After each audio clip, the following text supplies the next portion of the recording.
নমস্কার শ্রদ্ধেয় দর্শক, শুভ দুপুর।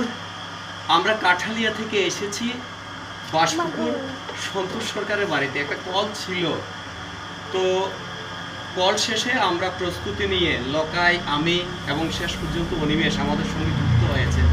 আপনারা সাপটিকে দেখছেন, একটি শাঁকামুটি, খুব উপকারী সাপ, যদিও খুব হাইলি ভেনিমাস।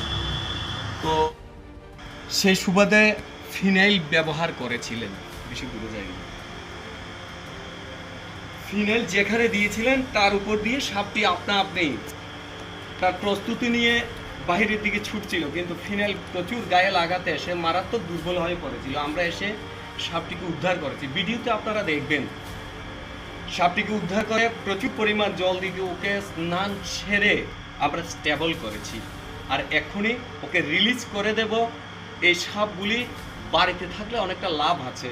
আপনারা জানেন এই সাপগুলি কিন্তু অন্য সাপকে খেয়ে বেঁচে থাকে, এবং অনেক বিষধর সাপকে বাড়িতে এসে ওদেরকে জায়গা নিতে দেয় না। তাই সাপগুলিকে আমরা, আপনারা পরিবেশের সাথে, আমাদের সাথে রক্ষা করতে হবে। আর এরা ধীরে ধীরে কিন্তু লুপ্ত প্রায় হয়ে যাচ্ছে। তাই প্রকৃতি পরিবেশকে বাঁচিয়ে রাখতে আমরা সবাই একজোট হয়ে আসুন, এদের কথাও ভাবি। সাপ দেখলে শুধু আতঙ্ক নয়, সাবধানতা অবলম্বন করুন, এবং এদেরকে এদের মতো বাঁচতে দেওয়ার জন্য আমাদের চিন্তা ভাবনা নিতে হবে। তো ওনারা আমাদেরকে কল করেছিলেন। এটা কার বাড়ি ছিল জানি ভাই? সন্তোষ সরকার। তা আপনাদের বাড়ি থেকে আমরা সাপটিকে উদ্ধার করেছি। এই মুহূর্তে আপনাদের প্রতিক্রিয়া?